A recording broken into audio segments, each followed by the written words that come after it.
Hey, Jager here with Adventure Allen & Co. And in this video, I'm going to demonstrate how to make perfect pour-over coffee in the backcountry with just about 3 ounces of extra equipment that I wouldn't already be bringing in my backpacking gear kit. Pour-over is much tastier than Starbucks Via. It's lighter and less bulky to carry than French press or AeroPress. It's cleaner and neater, and this is our preferred system. Alan tested a ton of drippers to make this information possible, so shout out to him. And this one's for all you coffee people out there who really value the quality of a good pour. So from this point forward, you're going to be getting my perspective and my hands rather than me. So now I'm going to overview the system, and it starts with the MSR Pocket Rocket Deluxe stove, which is one of our 2 favorite stoves.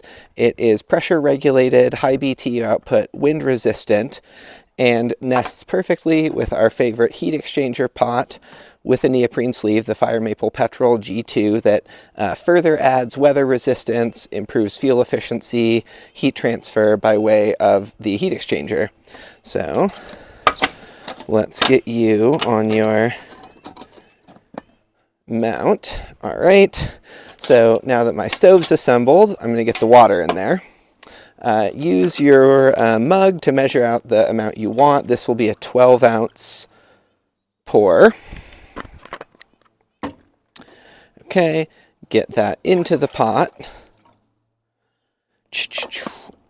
All right, next up we've got our dripper. So like I said, Alan tested about a dozen drippers with a refractometer to measure for coffee extraction levels and to see if we could hit the SCA Golden Cup mark, which he was able to do. So this, what you're seeing here, this Zibrang, is the sort of outdoor subsidiary of Hario, who makes the best coffee filters and drippers for like all of the award-winning coffee brewers. And so you saw how I had that assembled with just a nice little rubber band, and it all comes together into this really nicely. The whole thing weighs about 2.4 ounces, if I recall. Okay, so now I'm going to add a paper filter. This is our preferred filter, the Hario Cone. We like it because it's burst resistant, so less likely to get your grounds everywhere, and then helps the filtering yields better coffee than without a filter.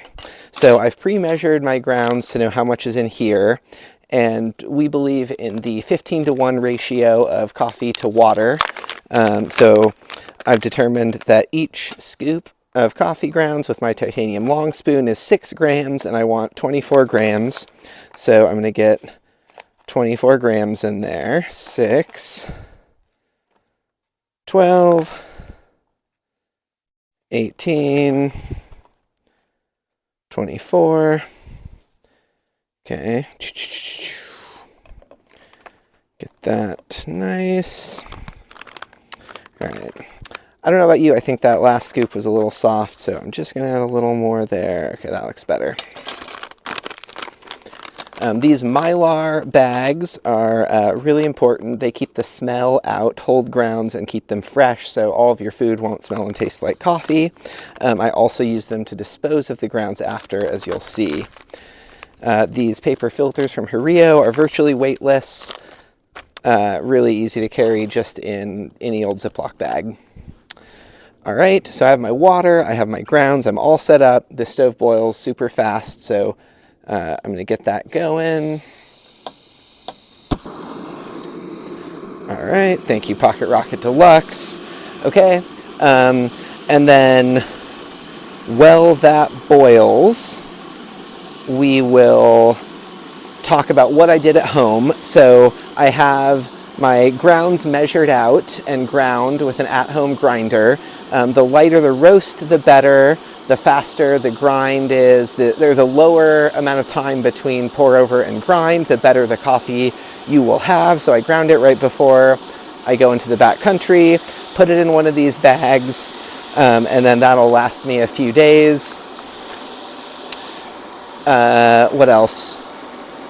It really helps to have a digital coffee scale to get the right amount of grounds to know how much you're carrying. And just generally, if you're going to be an at-home pour-over person, it makes life a lot easier. So super stove here, really, really fast, already boiling. Okay, so pretty much you want to take it off boil and then immediately start pouring.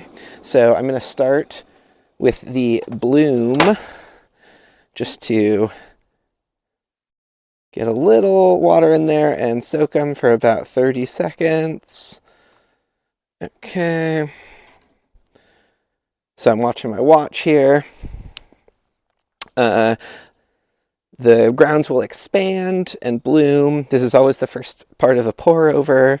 And so give it a bit of time, and then we'll do 4 timed pours, roughly 1 minute apart, dividing the water into 3 to 4 pours, such that it is evenly passing through the grounds. Okay, that's our 30-second mark. So you can pour directly or you can use the lid. I'm going to use the lid here just to get a more perfect effect. You want to avoid pouring on the edges, and you want to avoid pouring directly over the middle. You don't want to drill a hole in the grounds, and you don't want water to seep through the edges without any passage through the coffee for extraction. So here I'm going to conduct my pours, but I'm going to speed things up a little bit just so you don't have to watch me conduct all of my pouring.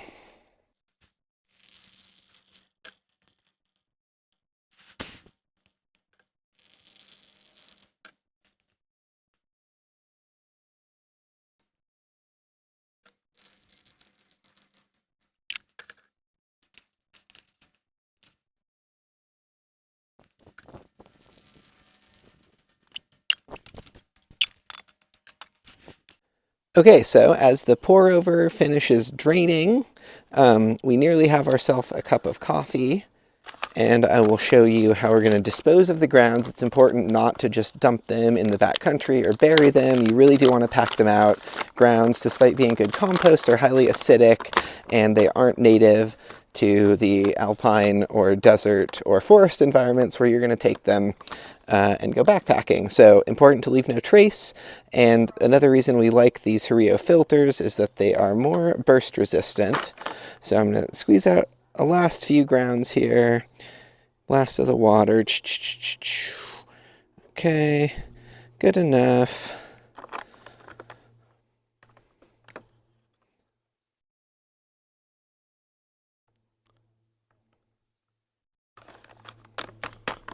Okay, now I have my grounds here. It's wet and a bit heavier than you'd want, but worth it for perfect coffee. Okay, set my dripper aside. Okay, ooh, look at that brew. Get my lid on. This is an aftermarket lid. It's not with the Snow Peak H450 titanium mug. It's from Clean Canteen, but it works better and it's lighter. So get that in there. And now we have ourselves a cup of coffee. Ooh.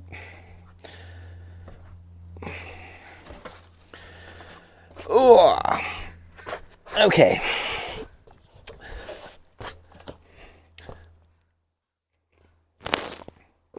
So, really tasty, really delicious coffee, much better than the really lightweight and easy to bring this equipment. The dripper, the Mylar bags, and the filters weigh about 3 ounces combined. Grounds are heavier than instant coffee, obviously, but as far as just like hard supplies that you aren't consuming, it's really lightweight and easy. Better than Via, better than AeroPress, better than French press. And I just got back from the Grand Canyon, tested this system pretty thoroughly. I was making 2 to 3 cups a day of really delicious coffee. And it's just a huge quality of life upgrade in the backcountry, and we highly recommend it. Shout out to Alan, who conducted a ton of testing, again, on drippers with a refractometer, and really measured meticulously which was the best, and we're quite confident it's this one. So anyway, this has been Jager with Adventure Allen & Co. making coffee, how we make it in the backcountry. So thanks for watching, and cheers. Happy trails.